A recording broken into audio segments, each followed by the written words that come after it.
রাষ্ট্রপতি আন্দ্রেস দুদার রাষ্ট্রদূতকে স্বাগত, ঢাকায় পোল্যান্ড দূতাবাস চালুর অনুরোধ।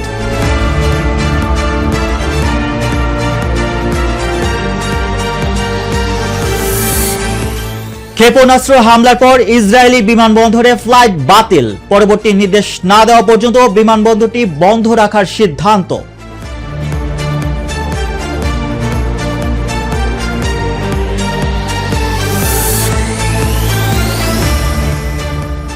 পরিবহন শ্রমিকদের হয়রানি বন্ধ করা সহ 5 দফা দাবিতে অনির্দিষ্টকালের পরিবহন ধর্মঘটের ডাক।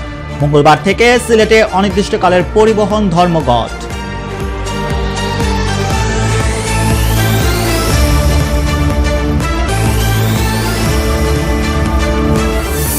লোহিত সাগরে জাহাজে হামলায় আগুন, ডুবে যাওয়ার শঙ্কা, তথ্য নিশ্চিত করেছে যুক্তরাজ্যের সামরিক কর্তৃপক্ষ।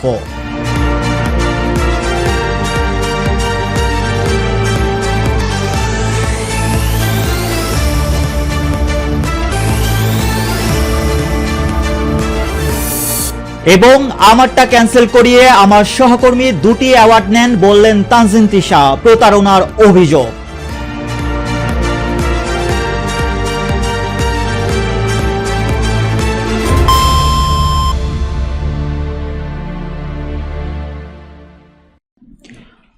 পোল্যান্ডে নিযুক্ত বাংলাদেশের রাষ্ট্রদূত মইনুল ইসলাম পোল্যান্ডের রাষ্ট্রপতি আন্দ্রেস দুদার কাছে তার পরিচয়পত্র পেশ করেছেন। বুধবার পোল্যান্ডের বাংলাদেশ দূতাবাস এক বিজ্ঞপ্তিতে জানায়, পরিচয়পত্র পেশ অনুষ্ঠান উপলক্ষে পোল্যান্ড সেনাবাহিনীর রাষ্ট্রদূতকে গার্ড অফ অনার দেয়। রাষ্ট্রপতি আন্দ্রেস দুদা আন্তরিকভাবে রাষ্ট্রদূতকে স্বাগত জানান এবং তার দায়িত্ব পালনে সব ধরনের সহযোগিতার আশ্বাস দেন। তিনি বাংলাদেশের অর্থনৈতিক অগ্রগতি এবং আন্তর্জাতিক ক্ষেত্রে সক্রিয় ভূমিকার প্রশংসা করেন। বিস্তারিত টেক্সট রিপোর্টে।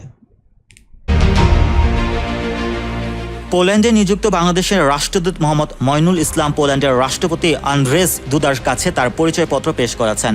বুধবার পোল্যান্ডের বাংলাদেশ দূতাবাস এক বিজ্ঞপ্তিতে জানায়, পরিচয়পত্র পেশ অনুষ্ঠান উপলক্ষে পোল্যান্ড সেনাবাহিনীর রাষ্ট্রদূতকে গার্ড অফ অনার দেয়। রাষ্ট্রপতি আন্দ্রেস দুদা আন্তরিকভাবে রাষ্ট্রদূতকে স্বাগত জানান এবং তার দায়িত্ব পালনে সব ধরনের সহযোগিতার আশ্বাস দেন। তিনি বাংলাদেশের অর্থনৈতিক অগ্রগতি এবং আন্তর্জাতিক ক্ষেত্রে সক্রিয় ভূমিকার প্রশংসা করেন।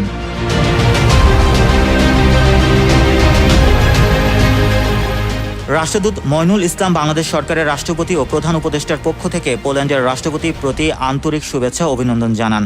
তিনি বাংলাদেশ ও পোল্যান্ডের মধ্যকার বন্ধুত্বপূর্ণ সম্পর্ক এবং বাণিজ্য ও বিনিয়োগ, শিক্ষা, জনশক্তি, প্রযুক্তি ও সাংস্কৃতিক বিনিময় সহ বহুমাত্রিক সহযোগিতা আরও জোরদার করার প্রতি তার অঙ্গীকার পূর্ণ ব্যক্ত করেন। তিনি ঢাকায় পোল্যান্ড দূতাবাস চালু করার বিষয়টি বিশেষভাবে তুলে ধরেন। Mohammad Rasel, news 21 news desk. ইয়েমেনের হুতি বিদ্রোহীদের ক্ষেপণাস্ত্র হামলার পর ইসরায়েলি বিমান কর্তৃপক্ষ বেন গুরিয়ন আন্তর্জাতিক বিমানবন্দরে সমস্ত ফ্লাইট স্থগিত করেছে। তারা জানিয়েছে, পরবর্তী নির্দেশ না দেওয়া পর্যন্ত বিমানবন্দরটি বন্ধ থাকবে। প্যান আরব মিডিয়া আউটলেটগুলো জানিয়েছে, রবিবার ভোরে ইসরায়েলি অঞ্চলগুলো আন্তর্জাতিক বিমান নেটওয়ার্ক থেকে কার্যকরভাবে বিচ্ছিন্ন হয়ে পড়ে। বিস্তারিত দেখুন ডেস্ক রিপোর্টে। ইয়েমেনে হুদি বিদ্রোহীদের ক্ষেপণাস্ত্র হামলার পর ইসরায়েলি বিমান কর্তৃপক্ষ বেন গুরিয়ন আন্তর্জাতিক বিমানবন্দরে সমস্ত ফ্লাইট স্থগিত করেছে। তারা জানিয়েছে, পরবর্তী নির্দেশ না দেওয়া পর্যন্ত বিমানবন্দরটি বন্ধ থাকবে। প্যান আরব মিডিয়া আউটলেটগুলি জানিয়েছে, রবিবার ভোরে ইসরায়েলি অঞ্চলগুলো আন্তর্জাতিক বিমান নেটওয়ার্ক থেকে কার্যকরভাবে বিচ্ছিন্ন হয়ে পড়ে।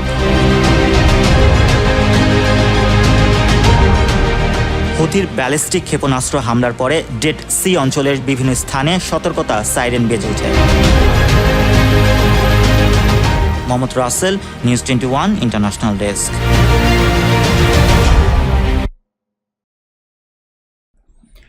সিলেটের সব পাথর কোয়ারি খুলে দেওয়া, পরিবহন শ্রমিকদের হয়রানি বন্ধ করা সহ 5 দফা দাবিতে অনির্দিষ্টকালের পরিবহন ধর্মঘটের ডাক দিয়েছেন পরিবহন নেতারা। বিস্তারিত দেখুন ডেস্ক রিপোর্টে। সিলেটের সব পাথর কোয়ারি খুলে দেওয়া, পরিবহন শ্রমিকদের হয়রানি বন্ধ করা সহ 5 দফা দাবিতে অনির্দিষ্টকালের পরিবহন ধর্মঘটের ডাক দিয়েছেন পরিবহন নেতারা। সিলেট জেলা পরিবহন মালিক শ্রমিক সমিতির সভাপতি মইনুল ইসলাম এ তথ্য নিশ্চিত করে। পাথর সংশ্লিষ্ট মালিক ও শ্রমিকদের সঙ্গে আমাদের দুটি দাবি সংযুক্ত করে অনির্দিষ্টকালের পরিবহন ধর্মঘটের ঘোষণা দিয়েছি। তবে ধর্মঘটে কোনো পিকেটিং হবে না, কোনো গাড়ি ভাঙচুর করা হবে না, শান্তিপূর্ণ কর্মবিরতি হবে। এছাড়া এইচএসসি পরীক্ষার্থী, বিদেশি যাত্রী, রোগী পরিবহনের ব্যবহৃত গাড়ি, অ্যাম্বুলেন্স ও জরুরি সেবা পরিবহন এ আওতার বাইরে থাকবে।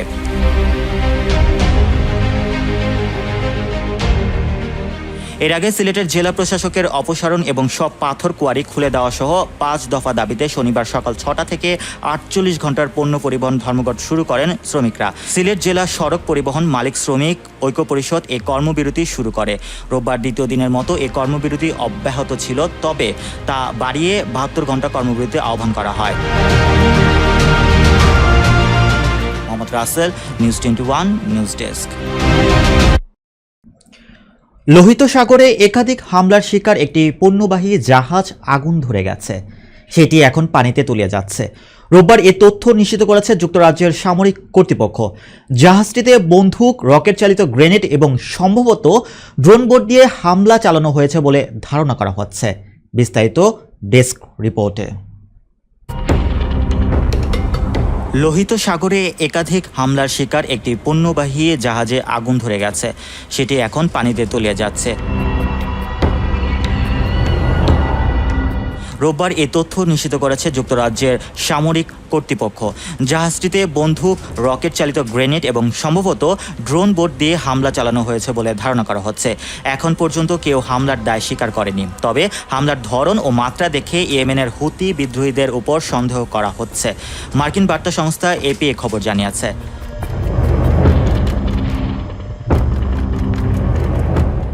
যুক্তরাজ্য ভিত্তিক বেসরকারি নিরাপত্তা সংস্থা অ্যামব্রে জানায় 8টি ছোট স্পিড বোট জাহাজটিতে প্রথম হামলা চালানো হয়। পরে জাহাজটিকে লক্ষ্য করে ড্রোন বোট পাঠানো হয়। এগুলোর মধ্যে 2টি বিস্ফোরিত হয়ে জাহাজে আঘাত আনে। জাহাজে থাকা নিরাপত্তা কর্মীরা আরও 2টি ড্রোন বোট ধ্বংস করেছে।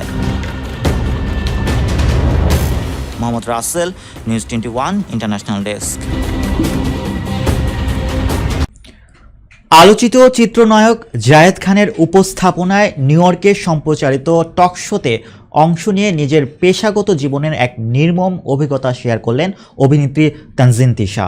বিস্তারিত দেখুন ডেস্ক রিপোর্টে। আলোচিত চিত্রনায়ক জায়েদ খানের উপস্থাপনায় নিউ ইয়র্কে সম্প্রচারিত টক শোতে অংশ নিয়ে নিজের পেশাগত জীবনের এক নির্মম অভিজ্ঞতা শেয়ার করলেন অভিনেত্রী তানজিন তিশা। অনুষ্ঠানে প্রথম অতিথি হিসেবে হাজির হয়ে তিনি জানালেন কিভাবে এক সিনিয়র সহকর্মী তার প্রাপ্য একটি অ্যাওয়ার্ড অনুষ্ঠান থেকে কৌশলে বাতিল করে নিজেই 2টি পুরস্কার নিয়ে নেন। তিশা কোনো সহকর্মীর নাম উল্লেখ না করলেও তার বক্তব্যে ইঙ্গিত ছিল স্পষ্ট।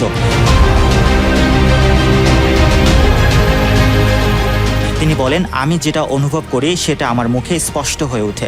আমি নাটক করি, বাস্তব জীবনেও অভিনয় করি না। কিন্তু এটা ঠিক, যিনি এমনটা করেছেন তিনি হয়তো ভেবেছেন তিনি সত্যি ডিজার্ভ করেন। ঠিক আছে, ভালো তো। Mohammad Rasel, news 21, news desk. পাবনার সুজানগর পৌর বাজারে বিএনপির 2 গ্রুপের মধ্যে সংঘর্ষে অন্তত 10 জন আহত হয়েছে। বুধবার দুপুর 2টার দিকে এই ঘটনা ঘটে। প্রত্যক্ষদর্শী ও পুলিশ সূত্রে জানা গেছে, পূর্ব শত্রুতা এবং দলীয় অভ্যন্তরীণ কোন্দলকে কেন্দ্র করে উভয় পক্ষের মধ্যে প্রথমে কথা কাটাকাটি হয়, যা পরে সংঘর্ষের রূপ নেয়। সংঘর্ষে 2 গ্রুপের লোকজন দেশীয় অস্ত্র ব্যবহার করে একে অপরের উপর হামলা চালায়। সংঘর্ষের খবর পেয়ে সুজানগর থানা পুলিশ ঘটনাস্থলে পৌঁছে পরিস্থিতি নিয়ন্ত্রণে আনে। তবে এই রিপোর্ট লেখা পর্যন্ত কোনো পক্ষ মামলা করেনি। সুজানগর থানার অফিসার ইনচার্জ ওসি জানান, ঘটনাটি তদন্ত করে প্রয়োজনীয় ব্যবস্থা নেওয়া হবে।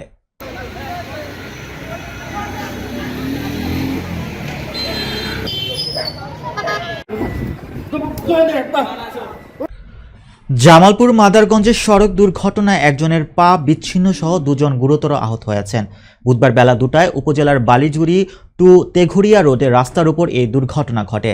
জানা গেছে, ইটবাহী একটি ট্রলি গাড়ি বালিজুড়ি বাজার থেকে আসার পথে বিপরীত দিক থেকে আসা সাইকেলের সাথে সংঘর্ষ হয়। সংঘর্ষে ঘটনাস্থলে সাইকেল চালকের পা বিচ্ছিন্ন হয়ে যায় এবং ট্রলি গাড়ির হেলপার গোপনাঙ্গে গুরুতর আঘাত পান। পরে স্থানীয়দের সহযোগিতায় আহতদের দ্রুত হাসপাতালে পাঠায় মাদারগঞ্জ মডেল থানা পুলিশ।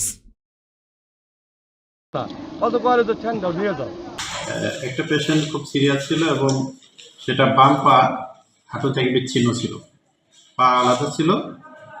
এটা হাতে করে নিয়ে আসছে, আমরা সেটাকে দ্রুত ইনজেকশন স্যালাইন এবং সেটাকে কাভারেজ করে আমরা সরকারি হাসপাতালে রেফার করি। মানিকগঞ্জ শিবালয় উপজেলার তেওতা ইউনিয়নে জাফরগঞ্জ সংলগ্ন মুন্সিগান্ধী মৌজার নদীর ভেতর থেকে অবৈধভাবে বালি উত্তোলনে ক্ষতিগ্রস্ত এলাকাবাসী। বাংলাদেশ সেনাবাহিনীর তত্ত্বাবধানে জিও ব্যাগ ভরাট করে বাঁধ নির্মাণ করেছে। অন্যদিকে অবৈধভাবে বালি উত্তোলনের কারণে ফসলি জমি ও ঘরবাড়ি সহ বাঁধ ভেঙে যাচ্ছে। সরকারিভাবে ইজারাদার দেওয়া হয় রাহাতপুর এলাকায়, অথচ বালি দস্যুরা ইজারার স্থানে বালি না কেটে মুন্সিগান্ধী মৌজার নদীর ভেতর থেকে অবৈধভাবে বালি উত্তোলন করছে। ড্রেজার এবং কাটার মেশিন দিয়ে প্রতিনিয়ত তারা ভোর রাত হতে শুরু করে সকাল 7টা থেকে 8টা পর্যন্ত বালি উত্তোলন করে নিয়ে যাচ্ছে। একদিকে যেমন সরকার রাজস্ব হারাচ্ছে, অন্যদিকে সাধারণ মানুষ ক্ষতিগ্রস্ত হচ্ছে। অত্র অঞ্চলের বেশিরভাগ মানুষ খেটে খাওয়া। এভাবে অবৈধভাবে সীমানার বাইরে বালু উত্তোলন করার কারণে নদীর পাড় ভেঙে সাধারণ মানুষের অবাধি জমি, ঘরবাড়ি ও রাস্তাঘাট নদীর গর্ভে বিলীন হয়ে যাচ্ছে এবং 33 কেবি বৈদ্যুতিক টাওয়ার হুমকির মুখে পড়েছে।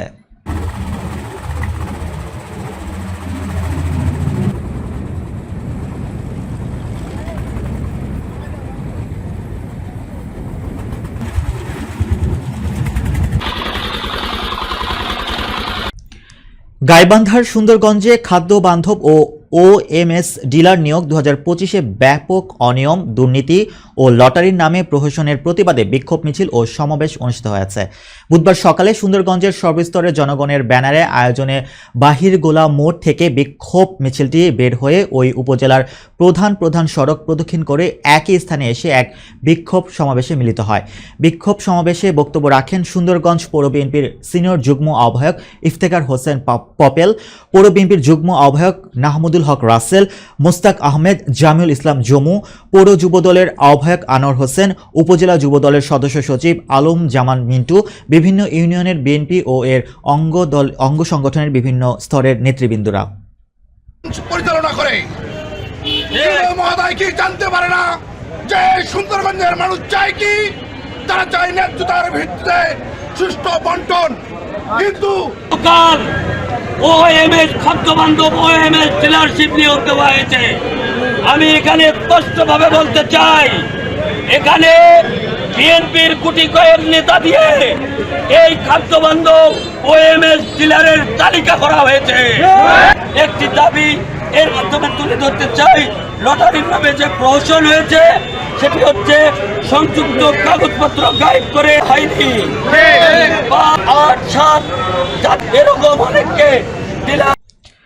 কক্সবাজারের টানা ভারী বর্ষণে জনজীবনে চরম ভোগান্তি দেখা দিয়েছে। গত 24 ঘন্টায় জেলার বিভিন্ন স্থানে 180 মিলিমিটার বৃষ্টিপাত রেকর্ড করা হয়েছে। শুধু আজ সকাল 6টা থেকে বিকাল 3টা পর্যন্ত বৃষ্টিপাত হয়েছে 114 মিলিমিটার। বাংলাদেশ আবহাওয়া অধিদপ্তরের কক্সবাজার কার্যালয়ের সহকারী আবহাওয়াবিদ মোহাম্মদ আব্দুল হান্নান এসব তথ্য নিশ্চিত করেছেন। তিনি জানান, টানা অতি ভারী বৃষ্টিপাতের ফলে পাহাড় ধসের সম্ভাবনা রয়েছে। বিশেষ করে পাহাড়ের পাদদেশে বসবাসরতদের প্রতি দ্রুত সরিয়ে নেওয়ার আহ্বান জানানো হয়েছে। প্রশাসন ও দুর্যোগ ব্যবস্থাপনা সংস্থাগুলোকে সতর্ক থাকার নির্দেশনা দেওয়া হয়েছে বলে সংশ্লিষ্ট সূত্রে জানা গেছে। আমাদের এই কক্সবাজার আবহাওয়া অফিস থেকে, এবং আপনি জানেন যে জুলাই মাসে সাধারণ বৃষ্টিপাত হয় 977 মিলিমিটার আমাদের কক্সবাজারে। সেখানে আমরা এই 9 দিনেই 831 মিলিমিটার বৃষ্টিপাত পেয়েছি। গত বছরে আমরা 1702 মিলিমিটার বৃষ্টিপাত পেয়েছিলাম। তো এই যে বৃষ্টিপাত, এটা গত কয়েকদিন ধরে ভারী বৃষ্টিপাতের আমাদের সতর্কবার্তা ছিল এবং হচ্ছে, এবং আজকেও আছে, আগামীকালকে 10টা পর্যন্ত এই ভারী বৃষ্টিপাত আসছে। এবং এই ভারী বৃষ্টিপাত হলে যে পাহাড়ি এলাকায় যারা ঝুঁকিপূর্ণ ভাবে বসবাস করছে তাদের জন্য একটা পাহাড় ধসের মাধ্যমে তাদের প্রাণনাশের সম্ভাবনা আছে। সেই জন্য আমরা যে ভারী বৃষ্টিপাত হলে পাহাড়ি ধস হতে পারে, এই জন্য তাদেরকে সতর্ক থেকে নিরাপদ আশ্রয় থাকতে আমরা নির্দেশ দিয়েছি আমাদের আবহাওয়া অফিসের পক্ষ থেকে। আর গত 24 ঘন্টায় আমাদের আবহাওয়া অফিসের 140 মিলিমিটার বৃষ্টিপাত রেকর্ড করা হয়েছে এবং আজকের পর থেকে মানে আজকের পর থেকে বৃষ্টিপাতের মাত্রাটা হয়তো কমে যাবে। সেটা ভারী, যেহেতু বর্ষাকাল, বৃষ্টিপাত একদম শূন্য হয়ে যাবে না। বৃষ্টিপাতের খুলনার রূপসায় বাংলাদেশ জাতীয়তাবাদী মহিলা দলের শ্রীফলতলা শাখার কর্মীসভা ইউনিয়ন পরিষদ চত্বরে অনুষ্ঠিত হয়েছে। অনুষ্ঠানে উদ্বোধক হিসেবে বক্তৃতা করেন জেলা মহিলা দলের সভাপতি অ্যাডভোকেট তসলিমা খাতুন সন্ধ্যা। প্রধান অতিথির বক্তৃতা করেন জেলা বিএনপির যুগ্ম আহ্বায়ক খান জুলফিকার আলী জুলু। আমন্ত্রিত অতিথির বক্তৃতা করেন জেলা বিএনপির যুগ্ম আহ্বায়ক মোল্লা খায়রুল ইসলাম, জিএম কামরুজ্জামান টুকু, জাবেদ হোসেন মল্লিক। সবাই প্রধান বক্তা হিসেবে বক্তৃতা করেন জেলা মহিলা দলের সাধারণ সম্পাদক সেতারা সুলতানা। রূপসা মহিলা দলের সভাপতি মর্জিনা বেগমের সভাপতিত্বে ও সাধারণ সম্পাদক শারমিন আক্তার আখির পরিচালনায় বিশেষ অতিথির বক্তৃতা করেন জেলা মহিলা দলের সিনিয়র সহ সভাপতি শাহজাহান ইসলাম ও সাংগঠনিক সম্পাদক কাজী জাহেদা সহ আরো অনেকে। খালেদা যদি চিন্তা করতেন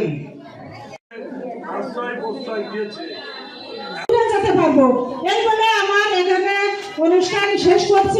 নির্মমতার কত দূর হলে জাতি হবে নির্লজ্জ। এই জন্যে আমাদের মহিলা দলকে খুব কুষ্টিয়া ৪ খোকসা কুমারখালী আসনে জনপ্রিয়তার শীর্ষে থাকা দুর্নীতিমুক্ত স্বচ্ছ ভাবমূর্তি সম্পন্ন ব্যক্তি সৈয়দ মেহেদী আহমেদ রুমি সততা ও আদর্শের প্রতিফলন ঘটিয়ে একজন পরিচ্ছন্ন রাজনীতিবিদ হিসেবে জনসাধারণের আস্থা, ভালোবাসা, ভালো লাগার প্রতিচ্ছবি ও তরুণ প্রজন্মের আইকন হিসেবে বিএনপির রাজনৈতিক পরিবারের গর্বিত উত্তরাধিকারী, ক্লিন ইমেজের প্রতীক খোকসা কুমারখালী আসনের সাবেক সংসদ সদস্য ও কুষ্টিয়া জেলা বিএনপির সাবেক সভাপতি সৈয়দ মেহেদী আহমেদ রুমিকে খোকসা কুমারখালী আসনে এমপি হিসেবে আবারও দেখতে চায় এই অঞ্চলের সাধারণ মানুষ। সংগঠিত করার জন্য যা যা করার দরকার সবই করেছে। এই কুমারখালীতে এখন যে বা যারা বলছে যে আমরা বিএনপির ক্যান্ডিডেট হতে চাই বা নমিনেশন পেতে চাই, আসলে এরা তো বিএনপির জন্য কি করেছে কুমারখালীবাসী ভালো জানে। আমি বলতে গেলে মনমুখে সবাই ধারণা করবে যে আমি মেহেদী রুমির লোক, তাই মেহেদী রুমির পক্ষে কথা বলছি। আসলে আমি মেহেদী রুমির লোক না, আমি ধানের শীষের লোক, আমি বিএনপির লোক। আমি ছাত্র রাজনীতি করছি, ধানের শীষ যাকে দেবে তার পক্ষেই আমি নির্বাচন করব। কিন্তু সৈয়দ মেহেদী আহমেদ রুমির মতো এত সুসংগঠক এবং এই 17 বছর তার উপর দিয়ে যে স্ট্রিম রোলার এই আওয়ামী সন্ত্রাসী বাহিনী তথা পুলিশ প্রশাসন চালাইছে, এই রকম স্ট্রিম রোলার চালায় কেউ বিএনপির প্রোগ্রামে করে নাই এবং রাজনীতি ছাড়িয়ে দেবো। চন্দ্রপুর গ্রাম এমন একটা গ্রাম ছিল যে গ্রামে অনেকেই মেয়ে বিয়ে দিতে চাইতো না বা ছাওয়াল বিয়ে দিতে চাইতো না, এমন পরিস্থিতি ছিল। তারপরে যখন সৈয়দ মেহেদী আহমেদ রুমি সংসদ সদস্য হিসাবে আসলেন, উনি আমাদের এলাকায় প্রথম রোডঘাট উদ্বোধন করে। মেহেদী আহমেদ রুমি বিপুল ভোটে ব্যবধানে তিনি প্রথম হয়েছে। আমাতে সৈয়দ মেহেদী আহমেদ রুমিকে ছাড়া অন্য কাউকে যেন সংসদ পদপ্রার্থী হিসাবে ঘোষণা না দেন।